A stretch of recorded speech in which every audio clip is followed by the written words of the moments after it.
Grandmama used to pray, oh Lord, please save them from the evil snares and all the dangers that entangle. Yea, though they walking through the valley of the shadows, just prepare and make them fit for every battle, because I know they bound to come, and I know they bound to fall, but in your bounty, Lord, preserve their beautiful. Right, we still survive and offer grandma's prayers, surrounded by the jungle and the lion's den. Tread light, cause these traps is inconspicuous. They hide right in plain sight, thinking we don't see them when they linger. Look right beneath the surface, then leave a trail of corpses. Crisis, prices, your life a disposable commodity, like living in a fantasy, conditioned to believe that the system even cares, whether selling CDs or walking or driving or reading. Look, they don't even need a reason, it's just you breathing and being black. When it's such a pretty fall, it don't seem like we falling at all, at all.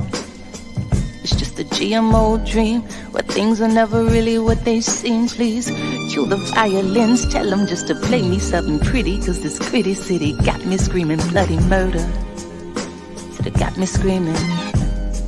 This gritty city got me on some. Look, get your hand up on my pocket. Distraction, so lazy they use the same tactics, like condom with some trinkets. Just don't let them get to thinking. That light bulb gets a blinking. You know niggas and ideas. Oh dear, my dear, you may not know me, but I know you very well. Foresight, they say hindsight is 2020. Well, tell me something, we gotta see that history is on repeat, and maybe it takes the beat and the melody to speak a little louder than the message in the clouds or the essence in the air. I swear, my God is just so clear that a system driven by fear can never give us nothing but more of the same things.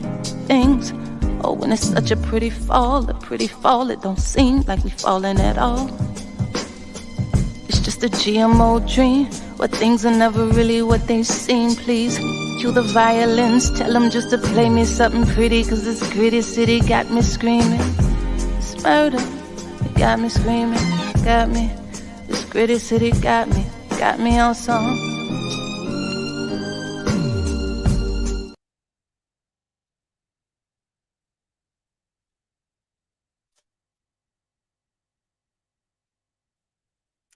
What's happening, good people? What's the deal? We're live and direct. This is RSTV, your favorite platform, your favorite show on the platform, and one of the dopest joints around. We already know that. So, just, feel good, feel the vibe, feel the energy. I am broadcasting today from parts unknown. Shout out to Bill Keese and Suleiman in the sanctuary. You know what I'm saying, for having me over here today.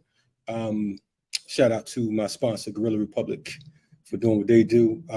If it's your first time tapping into Black Power Media, welcome. It's the blackest platform on YouTube where you can catch everyone from veteran members of the Black Panther Party, Cornel West, Mark Lamont Hill, Angela Davis, whoever. If you missed the last episode of RSTV, it was a real dope piece we did with Dream Hampton, who we know is a hip hop, one of the most powerful sisters I would say in hip hop. And to keep that momentum going, I wanted to bring someone who I have admired from afar, based on the work ethic, bravery, and her contribution to our culture. It's funny because I know about her mother before I know about her. But we're going to talk about that in a minute. Again, welcome to RSTV. Hit that like button, share, all that good stuff that they say on YouTube. And, without further ado, I'm going to introduce to you a couple seconds, Drew Dixon. If you're unfamiliar with Drew Dixon is a producer, a writer, activist, entrepreneur. She's a former A&R exec. She's responsible. She put a fingerprint on some of some real dope music, including American Boy by Estelle, Kanye West. We know about her work with Method Man and Mary J. Blige. For those of you who have watched, what was the show? I don't know why I'm so nervous today. Ladies First, Women in Hip Hop. She talked about that in that particular project. There's also a project that was released in May of 2020 on HBO Max. talking about this cat, Russell Simmons. You know what I mean? Someone who we looked at for years, someone who, for me, was one of the reasons I went into the whole music industry side of things. Someone that during the 80s helped us to help kind of shape the culture of hip hop. But like others, you know, who were exposed before him, Africa Bambaataa, folks like that, you know, they kind of tainted what was going on. And this particular sister here, you know, she highlights that in that particular documentary. And she's also documentary called On the Record. And she's also been, has become an advocate against sexual violence, rape, etc. I want to welcome to our platform today, Drew Dixon. Drew, what's happening? How you feeling? I'm good. I'm grateful to be here. Honored, you know, to be invited and looking forward to our conversation. Thank you so much. No doubt. The honor is ours. I appreciate you taking time out of your schedule.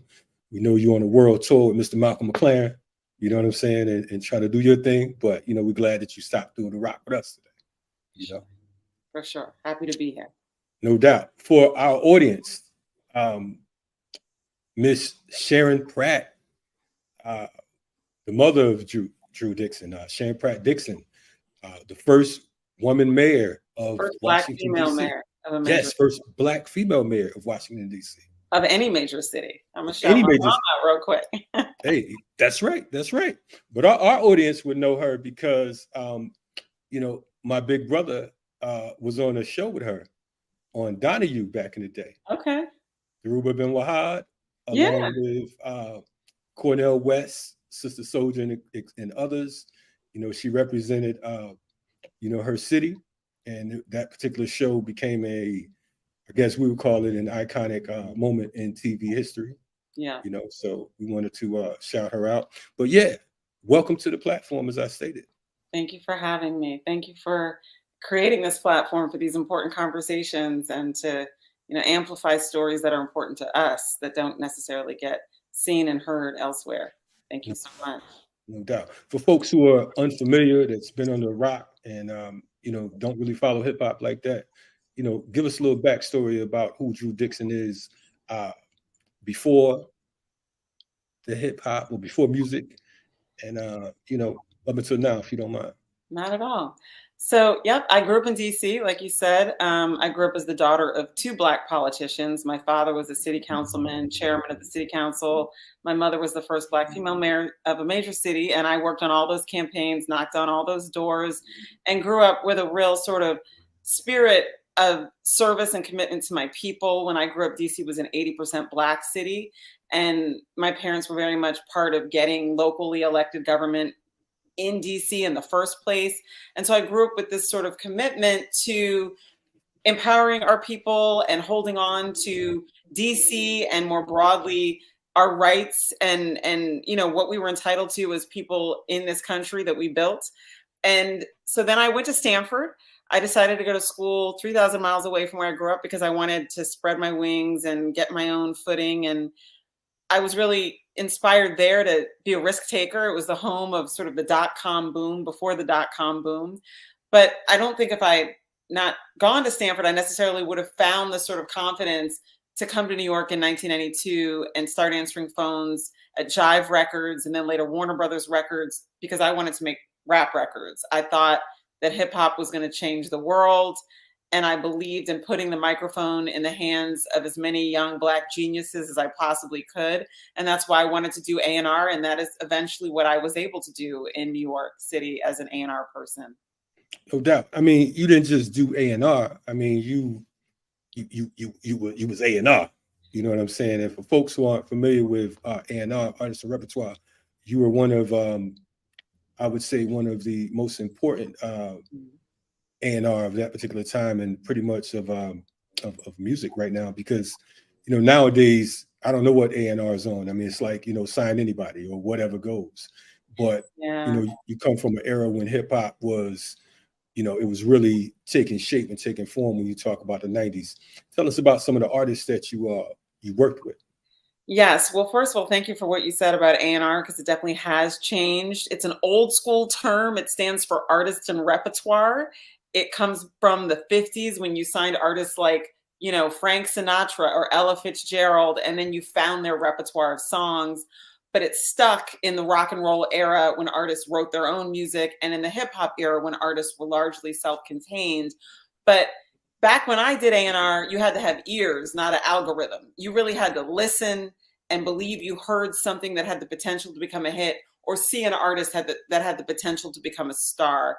So my first A&R job, well, before I got my A&R job, my first job not answering phones was at Zomba Music Publishing, where I signed Nas to a publishing deal a couple months either before or after he dropped Illmatic. So that's now an iconic album, but I signed him to his publishing before we knew it would become iconic. I signed Eric Sermon to a publishing deal as a producer at Zomba. And then I went to Def Jam to start what at the time I thought was my dream job, reporting to Russell Simmons, who I admired just like so many of us as somebody who was putting hip hop on the map and who was also creating Black wealth, which back then I believed was going to save us. But I won't get into that right away about how that was a little bit of a head fake for us, because capitalism is a little bit of a trap. But at the time I thought Black wealth would save us. And I was really inspired by Russell Simmons in that way. So I reported to him directly. And as is documented in Ladies First and On the Record, the two documentaries that I appear in, I heard an interlude that now it's like a song in the album. But just to be clear, when I heard it, it was not a track. There was no All I Need on Tikal, Method Man's album. I was just compiling the paperwork, putting a rubber band around it and making sure it matched the tape that I was given. And when I heard the interlude, Shorty, I'm there for you anytime you need me, for real, girl, to me, your will, believe me, I lost my mind. I insisted that it had to become a song. I suggested that they put Mary J. Blige on it. And eventually, I won't tell the story again because it's already in the documentaries, Russell let me try it. My suggestion was we call it a remix, put it on the back of the second single, and it went on to win Def Jam its first Grammy. So I'm very proud of that. I loved it because I thought it was a reflection of Black love. I happen to believe to this day that the cheat code for Black liberation is Black men and Black women sticking together and having reciprocity. I'm convinced of that. I believe that in my spirit at 23 years old when I heard that interlude. I believe it now. I'm not sure it's going to happen in my lifetime anymore, but I still do believe that is the cheat code. I still believe that is why they had a condemned cell in the transatlantic slave trade, where Black men who defended the Black women from being violated were taken to die.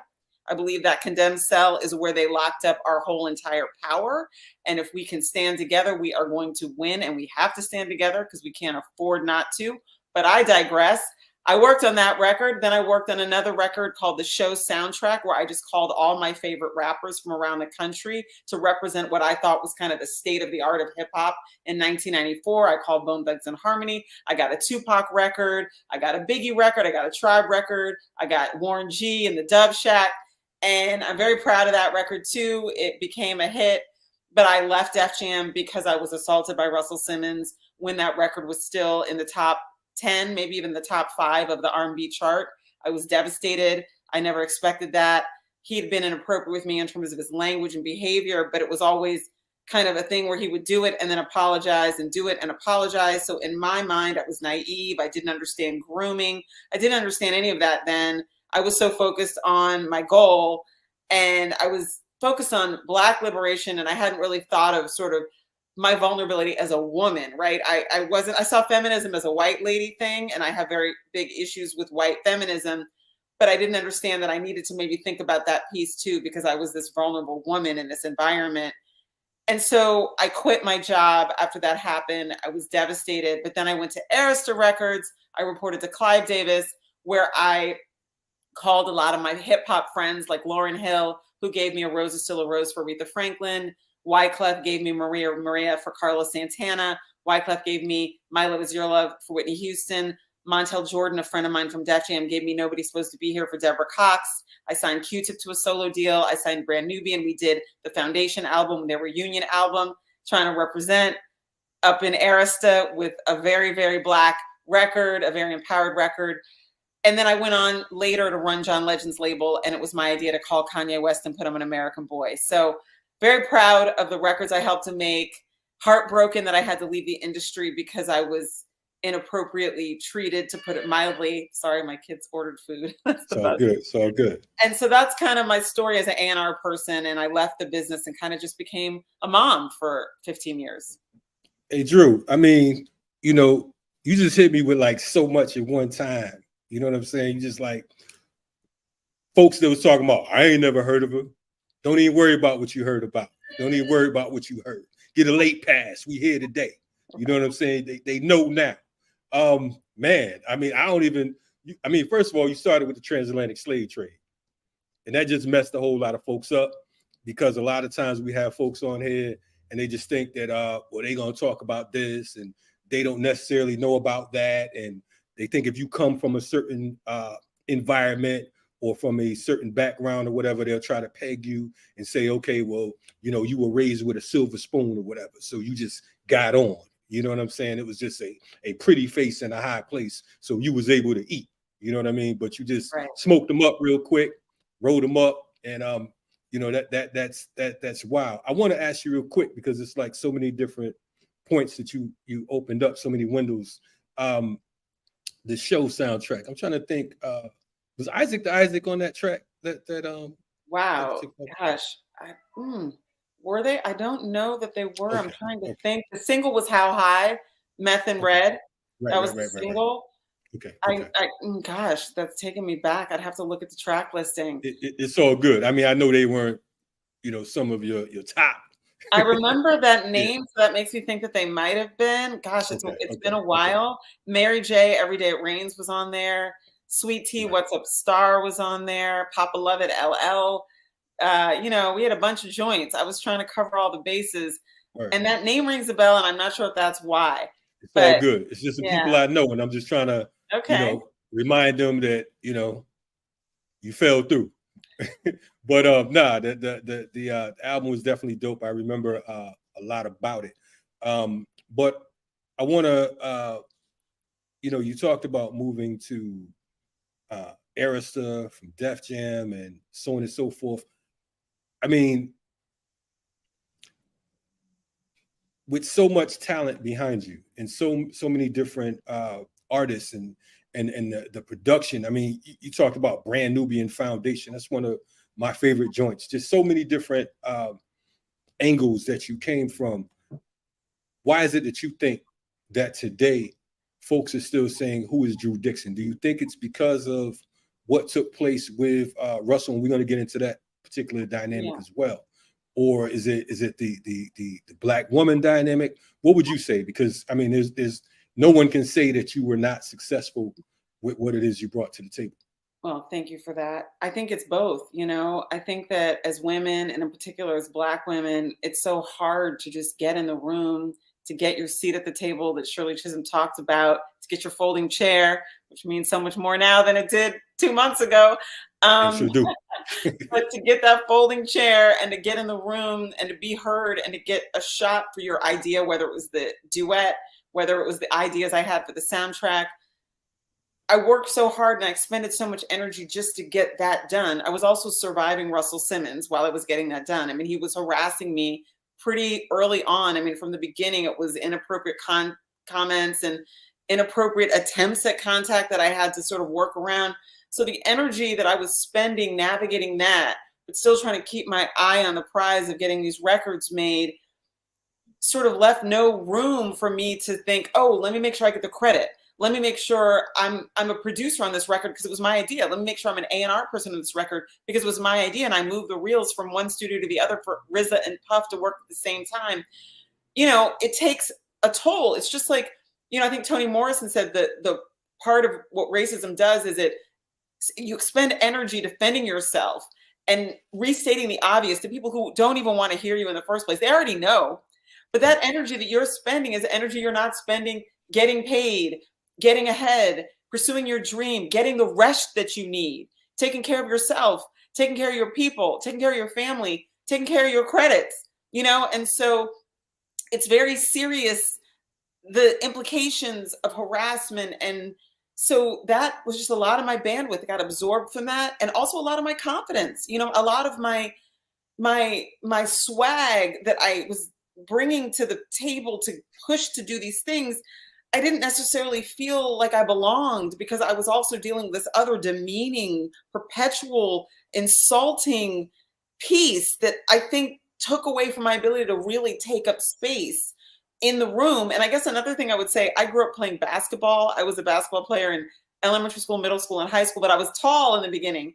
And so I was a big girl who would get the rebounds. So I was kind of like, get the rebounds, get the chip shot, pass the ball out, and not like take the pretty shot, not like look at me, not bring the ball down. So I was scrappy. I just wanted to do it for the love. And I thought that in the end, people would see me. And what was so devastating about what happened with Russell, and then what happened again at Arista with a different person at the end of my career at Arista, which really drove me out of the industry, is the erasure. The fact that I just got erased. And frankly, if I hadn't said Me Too, all of these stories would have gone with me to my grave. Not just the trauma, but my triumphs. I would have been erased forever. And that really, it's like, it terrifies me to think. And this is why I'm grateful to God and the paths and the doors that open. Because I didn't even know when I walked through that door to say Me Too, I was opening up a door to tell my story that's so much bigger than the story of what happened with Russell Simmons or what happened at Arista after Clive. You know, so I think it's all of that. I think it's racism, sexism, you put it all together, it's erasure. It's lost opportunities. It's lost checks. It's lost credit. It's lost acknowledgement. It happens to all of us, you know, as Black folks. No doubt, no doubt. You know, man, I'm glad you said that, because indeed erasure is real, and indeed it happens to, you know, to women. It happens to, like you said, Black folks in general. Credit is rarely given. I mean, even, you know, nowadays we're so confused. You mentioned capitalism earlier. Capitalism will confuse you so much that you'll think that you're thinking. It will make you think that you're moving towards some type of victory, and you will be oppressing other individuals who look just like you. Yeah. And then folks will be like, well, why would they do that? They're Black like us, or whatever the case is, you know, in naivety. Yeah, I want to, we keep mentioning the pink elephant in the room, you know, Russell, you know, how did you come about meeting this guy, and talk to us about, you know, what led to this? Because to my understanding, watching the documentary wasn't just a one-time thing where, you know, you just bumped into him and, you know, and he assaulted you. It was a series of different things that led up to it, to my understanding. Can you speak on that, if you don't mind? Absolutely, yeah. So I met him through a guy named Gary Harris, dearly departed. We lost Gary in January 2018. He was a mentor of mine. He was friends with my aunt, Jaleesa, my mother's first cousin, Aunt Jaleesa, introduced me to Gary when I was answering phones at Warner Brothers Records. And he was at EMI. He was, actually, he signed D'Angelo maybe like a month or two after I met Gary. And Gary was kind of the guy who, the first A&R person I really met, you know, and who explained to me kind of what it is and how it's done.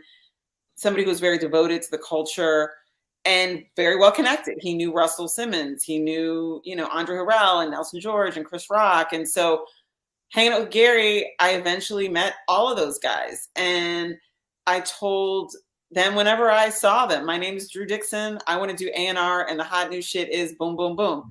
And, you know, I was answering phones. I was receptionist at Empire Management, where we represented Gangstar and Premiere and J. Rue. And I was like, yo, the hot new shit is Come Clean by this new cat named J. Rue. And eventually, you know, I think because I grew up knocking on doors, like my name is my mother, ran the ballot, vote for my dad, I learned how to like have the slogan. And so eventually Russ was like, I know, you're Drew Dixon. You want to do A&R, but you were right. The hot new shit was Come Clean. So eventually kind of he got to know me, and he knew I had ears, right? And so when I got the call that there was an opportunity at Def Jam, it actually came through Russell's ex-girlfriend, Michelle Griffin, who had dated him for a couple of years and actually is now married to Black Thought. So she's now Michelle Trotter. But Michelle is somebody I met hanging out, you know, with Gary and just sort of being around. And Michelle and I got to be friends because we were often the only two women in situations, and we were closer in age. And so we would hang out. And when there was an opening at Def Jam, Michelle called me and said, there's an A&R job open at Def Jam, and I told Russell Rush that he should hire you. And so I was like, oh my God, this is amazing. So I went to my first interview. I guess it was an interview.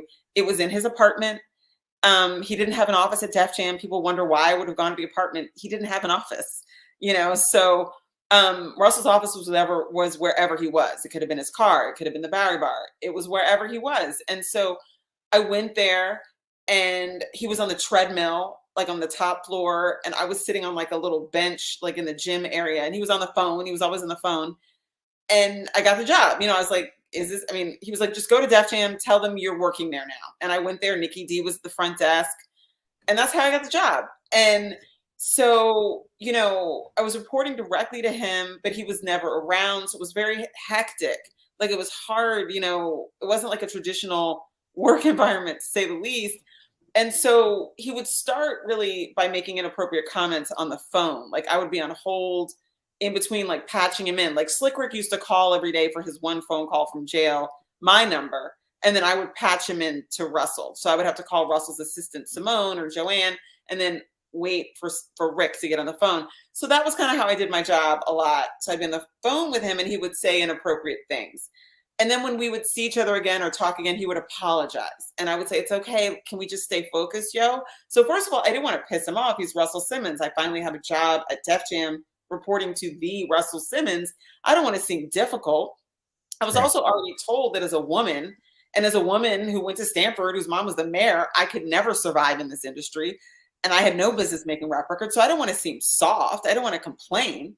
I wanted to just like keep it moving, like redirect him, and because he always apologized, I always thought he was sort of inappropriate, but genuinely sorry and not violent. Right. So this is kind of how it went for a while. And then there were situations in person when he was in the building, or once when I was in a restaurant with him, where he would physically kind of push up on me, and I would push him back and be like, yo, money, like, chill. Like, that's not what we're doing. Like, that's not what this is. And he would, again, apologize. He would often leave voice messages on my machine, which I didn't save, but he'd leave them on my machine saying, I'm sorry, yo, don't be mad. Yo, let's focus on this record. Let's focus on this remix. Let's focus on the soundtrack. It's like, yo, for sure. Yo, let's just do that. And I would think, like, eventually he's going to get it. He's going to get the message. Like, she's really good at her job is what I was hoping he would say. She's very serious, and she's focused, and she has good ears and good ideas. Let me just redirect that part of my life over here and leave Drew over there. And I kept thinking it's just a matter of time, because I didn't understand grooming. I didn't understand how predators work. And predators kick the tires, and they see how you react. And I didn't smack him. I didn't tell him to fuck off. I probably should have done both of those things, but I didn't know I could do that, and I was feeling trapped in a way. Like, I had to make it work. I don't want to get fired, but I didn't want him to continue. And so I was trying to split it down the middle by not being mean, but being clear that it was a no. And what he saw, I guess, was she's not like, let me see how much farther I can go. I don't know. I'm not a predator. I don't know how to think, but I think that's what happened. And so I would create strategies to keep the line open, because I needed him, because he was the only one who let me try the idea to make the interlude a real song, or let me work on the soundtrack. So I didn't want to burn the bridge. So I was trying to, he let me sign Capleton and Collie Ranks, Def Jam's first reggae artist. And so, I thought that he was getting the message that I was good at my job and was going to leave me alone. And I kind of let my guard down because the show soundtrack was doing so well. And I thought I leveled up out of that lane where he was doing that. He hadn't done it in a while. And he told me to come upstairs to pick up a demo, and he was going to order me a car. And I was like, okay, this is going to be quick.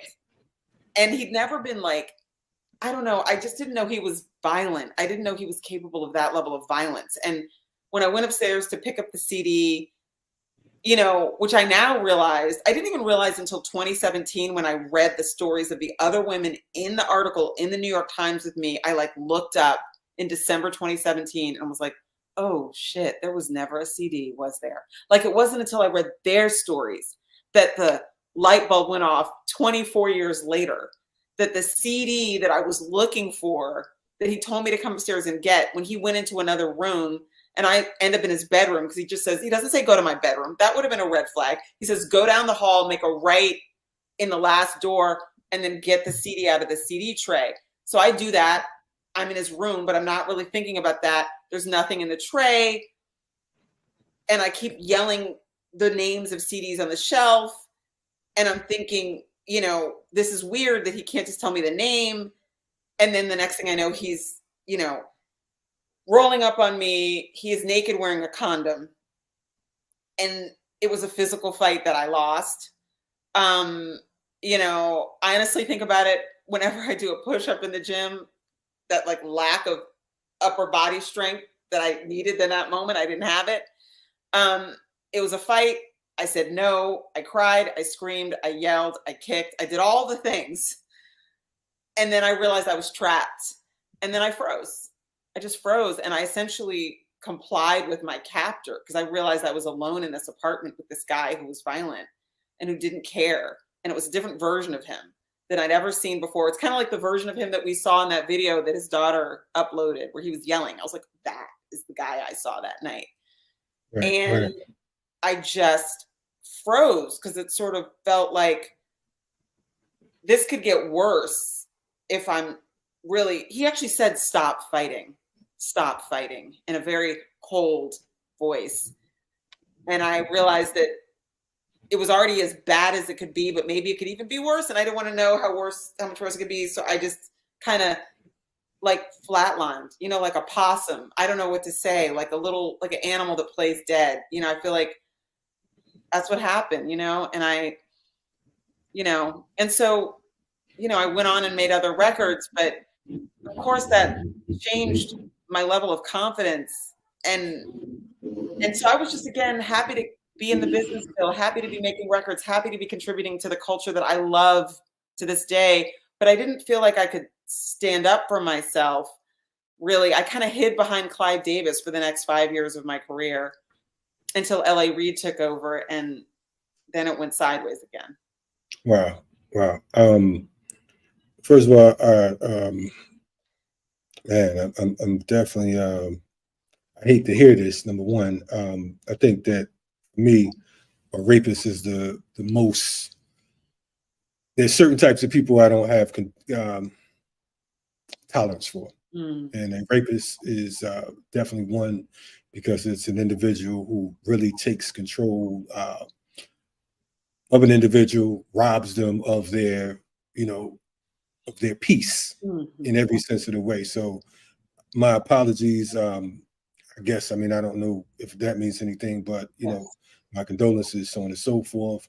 I'm definitely appreciative, and I know plenty of other people watching are appreciative that you are sharing your story. I was talking to some folks recently, and two things. One, I said that I don't know too many Black men who haven't been to prison, who haven't been arrested. And in comparison, I haven't met too many Black women who haven't had a rape story. Yeah. You know, and it is insanity. I mean, literally, I mean, just so many women, and it's almost like it's been the norm, you know, to hear that type of thing. And I understand that you all came forward. This was after the Harvey Weinstein case. Is that correct? Yeah. I mean, I was going to take this to my grave. You know, I became a stay-at-home mom. I didn't even tell my kids really the records I made. I used to tell them like in a cab if All I Need came on, or, you know, Maria. And then I just stopped. I was like, you know, they don't care. I have nothing to show for it. So they would even be like, Mom, this is depressing. You don't even have Yeezy. Stop. You know? So, you know, I was going to take it to my grave. And then when two other women came forward about Russell Simmons, who I'd never met, I've still never met, and I read their stories, my text blew up because I have friends that knew, asking me if I'd seen those stories. And so I read the stories, and there were things about the stories that were similar to what I experienced. So I knew they weren't lying. I was like, wait, oh my God, this is a pattern, you know? And then I eventually went to the New York Times, planning to be off the record, which is why the name of the movie is On the Record, because it covers my decision going off the record, on the record, from off the record, on the record. And I was filmed because it was actually a mom at my kid's school who I was talking to Me Too about. Talking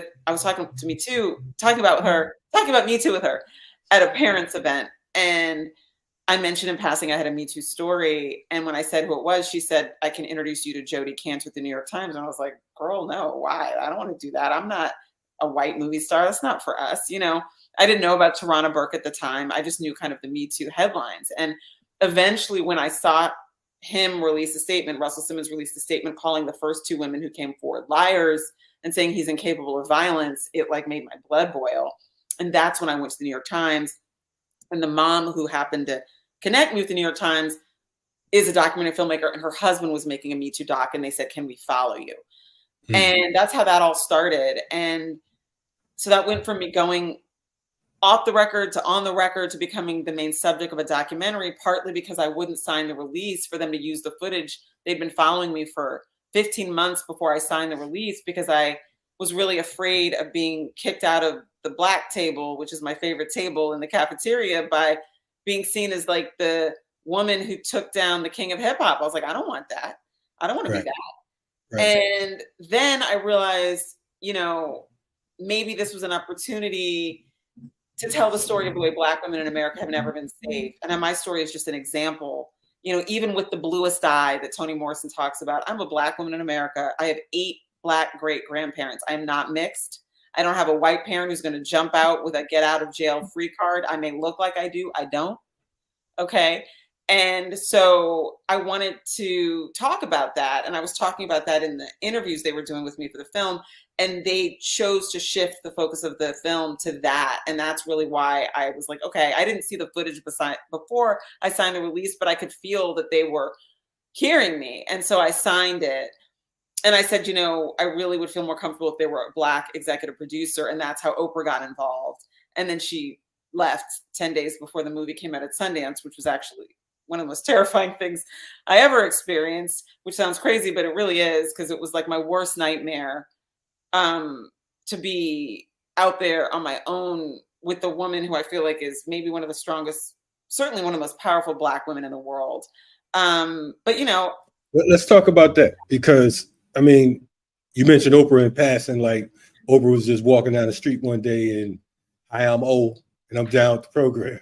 You said it all nonchalant, like, you know what I mean? Like, it's one of the homies from down the block. How did Oprah get involved, and how did she exit? Because, you know, I saw some things on that, and I'm glad that you brought it up. But, you know, let's talk about that, because Oprah's a woman, of course.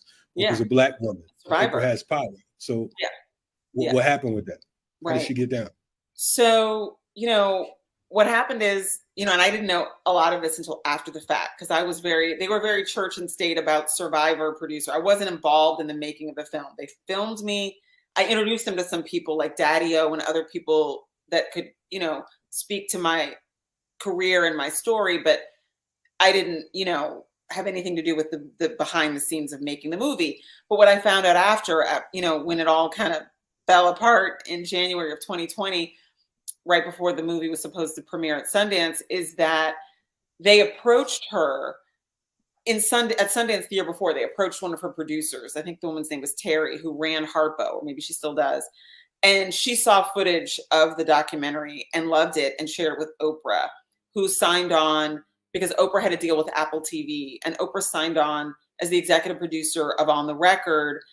I think it was maybe April, May, June of 2019. I think they told me about it in June.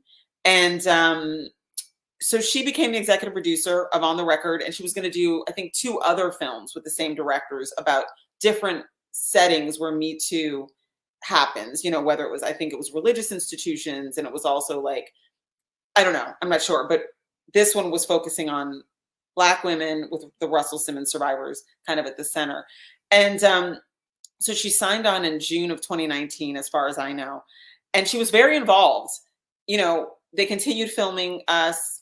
And I was told there were a few times where like there was something that I said that she liked, but there was like a truck in the background. So they needed me to like go in my closet, which was my soundproof room, and say it again, just because it was like audio was messed up, things like that. So I knew from those like, you know, notes that they were sending me that she was listening and she was giving feedback. And then I believe Harpo submitted On the Record to Sundance, and it was accepted. And she was very proud of it, as far as I know. Harpo did a press release in early December saying that they were so proud to be involved with this untitled Me Too documentary, which is what it was called at the time. And then Sundance listed the films that they were showing in the festival in December. And even though this was still called an untitled Me Too documentary, somebody accidentally uploaded a still image of me from the film in one of the press releases. And it was a picture of me literally reading the New York Times article with like Russell's picture on the front, right? And so that's how it got, sort of the cat got out of the bag before Sundance. And I know, and it's publicly reported now, that Russell was livid. He posted an open letter to her on Instagram. 50 Cent also posted an open letter to Oprah on Instagram calling her a sellout. There was a lot of pressure on her to back out. It was a really painful time for me that I won't even get into. I can't even get into the details of it, but it was really hard. And I just didn't think she was going to cave. I just didn't think she would. And eventually she did back out on January 10th at around 6 p.m. I know this because two other survivors of Russell Simmons and I had just finished an interview for CBS This Morning with Michelle Miller right before she backed out. And then we walked off the set and she backed out that night. And it was just devastating. And she said she backed out for creative reasons. Ava DuVernay is even quoted in a New York Times article where she says she watched the film with Oprah and advised her to, I guess, back out for, I think Ava said she thought it didn't represent hip hop well. It was confusing. It's still very confusing to me. I'm going to take her at her word because I don't know her. I've never met Oprah Winfrey. It was really hurtful. It felt like a betrayal, even though I don't know her, but I thought she was going to be our kind of protector. And you know, it felt kind of like the matriarch was succumbing to the patriarchy, but that's my own stuff that I've had to work out in therapy, which is a whole separate issue. And so, but, you know, I do believe that God's, you know, rejection is God's protection. And as a result of her backing out, I had to find my voice and I had to stand up for the film because I think Sundance was considering canceling the screening because if Oprah had problems with the film, then maybe they shouldn't screen the film. And I personally said, well, I'm a Black woman and I'm a survivor and I'm in this film and I believe it's important. I think it should be seen. And I think maybe somebody else can distribute it. Why does it have to just be Oprah and just be Apple? And that's really how I found my voice. And I had to sort of speak up and out in a way that was terrifying for me at the time. But that's the voice that I used when I became part of this amazing coalition of survivors that fought for the Adult Survivors Act in New York, and we helped to get it passed. It's what E. Jean Carroll used to sue Donald Trump, literally the legislation that I helped to get passed. I was asked by the governor to give a speech when she signed the bill for the Adult Survivors Act. So I never would have become an activist beyond just saying my story timidly if Oprah hadn't backed out. So I thank her in some ways for helping me to find my voice. And I also want to say, as a Black woman, I do not want her to become the villain in this story. She is a Black woman in America for all of her money. You know, it's not easy. And I don't want to make her the focus because really the focus should be on what happened to all of the Russell Simmons survivors and what happens to all of these victims who are Black women, Black girls, Black people, Black bodies in America. And I just, you know, so I've sort of made my peace with it. So would it be inappropriate for me today on this show to say, fuck Oprah, Ava, 50 and Russell? Would that be inappropriate? Just asking, you know. I mean, you know, from your lips to God's ears, I'm gonna just let you say what you want to say. I hear you. I mean, but you did say Ava. It was quoted in the New York Times. She was. She basically trashed the film in the New York Times before Sundance. And she said it wasn't hip hop. She said it didn't represent hip hop, and it was sort of like, A, that's not what the movie is about. B, Dr. Joan Morgan and Kierna Mayo, who have been writing about hip hop since the beginning, are in this film. So, you know, I mean, you know, I don't know. It is what it is. I'm trying to process, but that's real wild. But I think that, you know, the audience should take note because, you know, when you have someone like, and I'm going to say Ava since she was quoted, yeah, you know, taking responsibility you know, I mean, how do you support that particular work and that energy? I want to, you mentioned earlier, you said you were tall and you talked about the whole basketball thing. I remember in the documentary, you quoted Lear Cohen saying something. He said, And I don't want to deal with any of Russell's tall, skinny bitches, which I guess was like code for models. Right. But I wasn't a model. I wore Timbs, I wore baggy jeans, I wore baby fat t-shirts because I got them for free. Right. And Timbs and baggy jeans. And I had glasses half the time. I couldn't afford my contact lens solution. So I didn't see myself that way.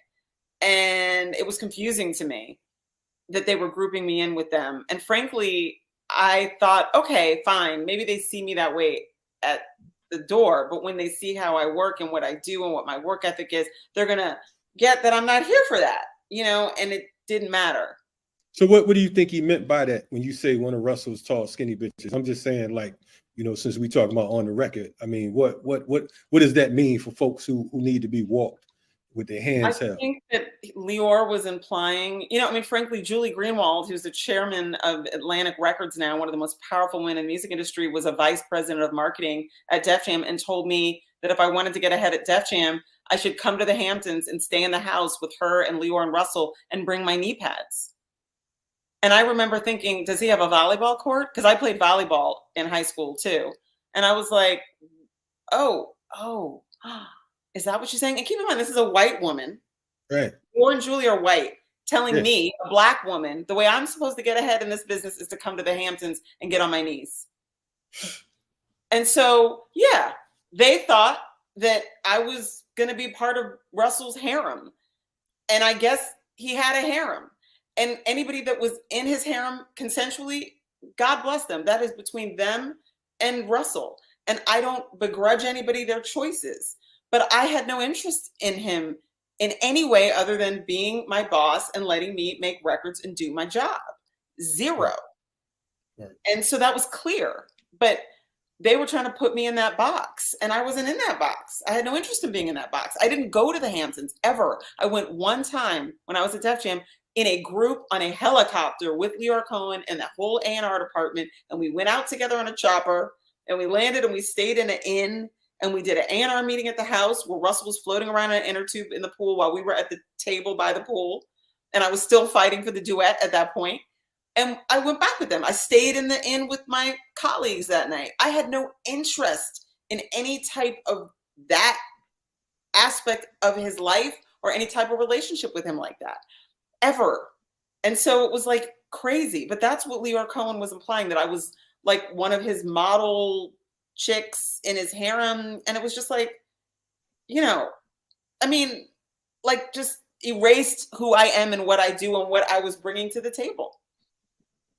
That's wild. Just this whole story, especially with Julie Greenwald. I mean, that's like, yeah, man. I mean, and I mean, you know, I mean, you were pretty nice because you know I could see her getting that sound like a black eye. You know what I'm saying? It sounds like, you know, like it was totally, man. I mean, they felt real comfortable, and even with Larry Cohen, I'm just like, you know, when did he get this? I mean, I know he's an Israeli gentleman. Yeah. When did he get so comfortable talking to not just black women, but just black people, period? I noticed that, you know, they really never gave a fuck. And it's just like, is this the type say about how they were given license to move around us and talk around us by their boy? Right. And think about all the money they've made on our culture and our people.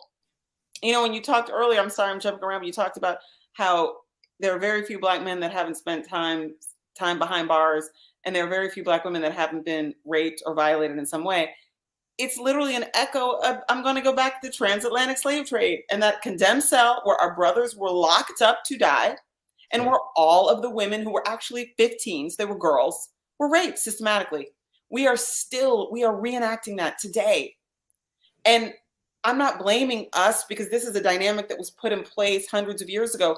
But what is heartbreaking is when we are parties to it, when we have music that becomes the soundtrack of the language that was used to rationalize the sexual abuse of Black women and girls. And when we have language that sort of supports this notion that we're violent and we don't have, you know, we somehow deserve this brutality, or even the magic is sort of an insult. Like we can just take it and just take it and take it. Black girl magic.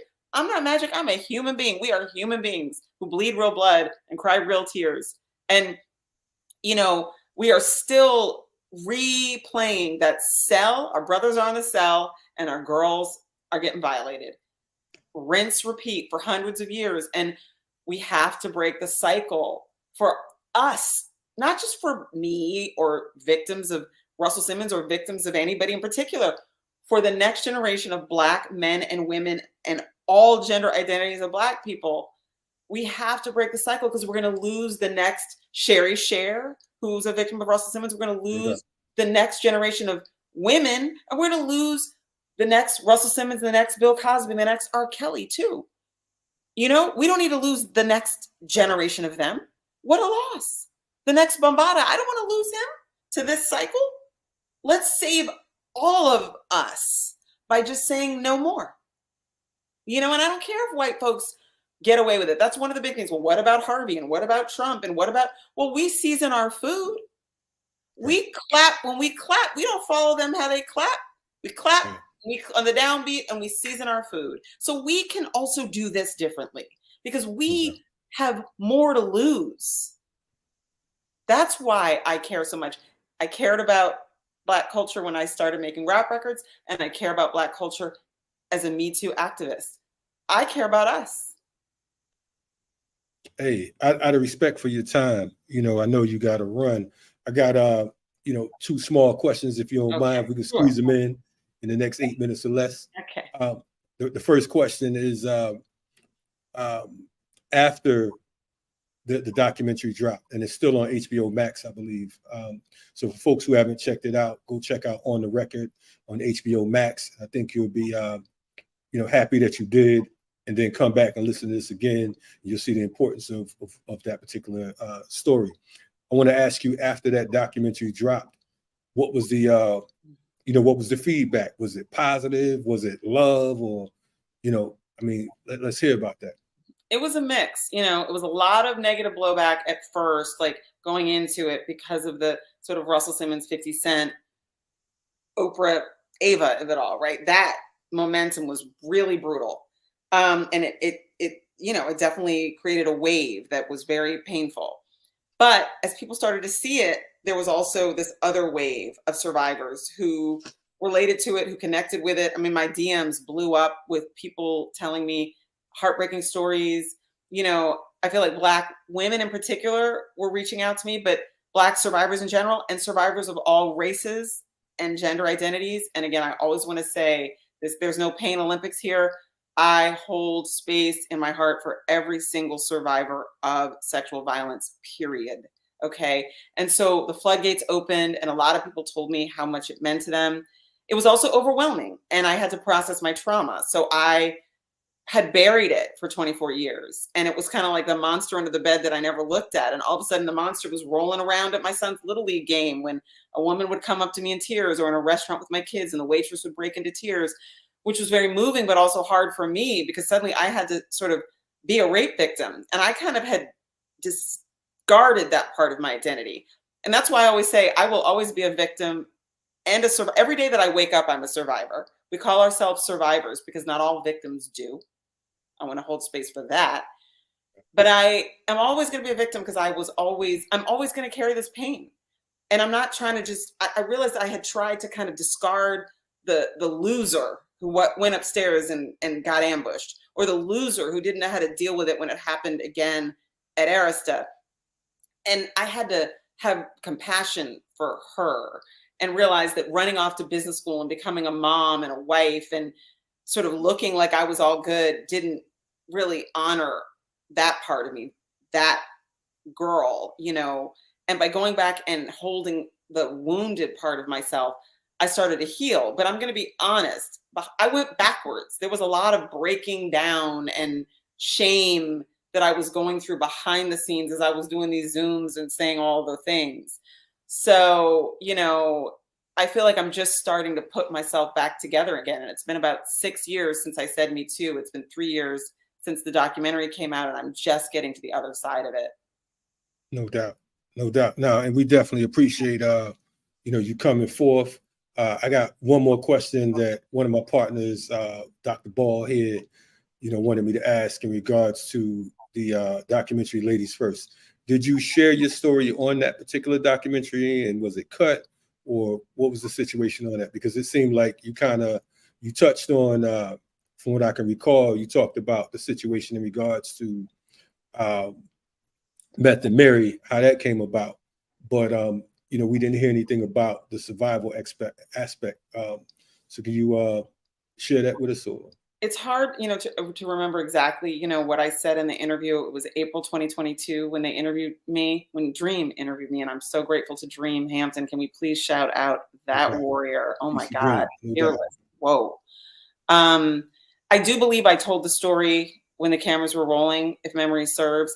And I just don't think it made it into the final cut, maybe because I've told the story so many times in other settings. And one thing I do appreciate is that it did give me an opportunity to be seen and heard as somebody who could talk about stuff other than that, like even having me weigh in on the economics of record deals. But I don't know, but I'm pretty sure I told the story when the cameras were rolling, but I would have to defer to Dream on that because she would remember better than I do. Yeah. Just curious. We appreciate you coming on, Drew, and taking time out your busy day. Looking forward to you coming back, because you will be back. All right. I will be, for sure. We definitely appreciate you. Stay strong, and we appreciate the work that you've been giving us. All right. Thank you so much. You too. No doubt. All right. Checking out, this was Drew Dixon from the industry, from everywhere. You know what I mean? And she laid it out for you here today on RSTV. We're hoping that you all will share this, go back and watch the Dream Hampton interview we did. We have another guest coming up, not today, but real soon, because we've been doing a lot around this whole Ladies First piece. We have another individual. I'm not even going to tell you a name just yet, but just know to stick around. We appreciate what it is that you all are doing and checking us out and supporting us. So, keep up the good work, and we'll see you soon. This is RSTV. And, till next time, stay on the right side of the barricades. Salute.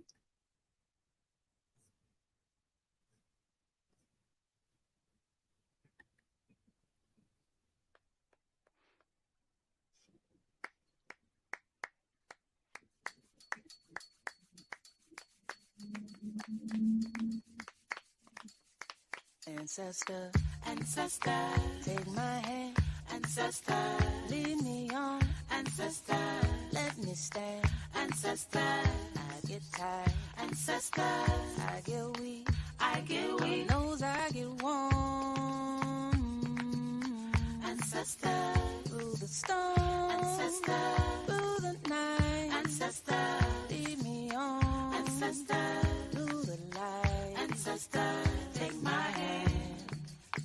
Ancestors, and lead me on.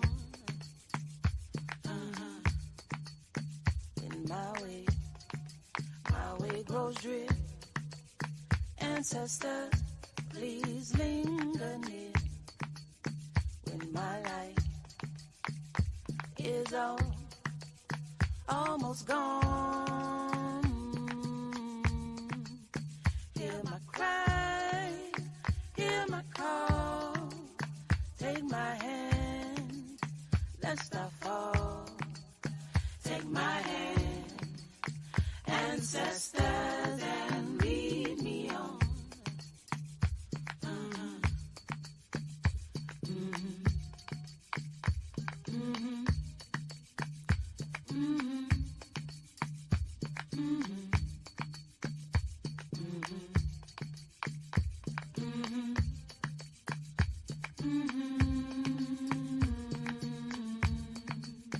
Hear my cry, hear my call.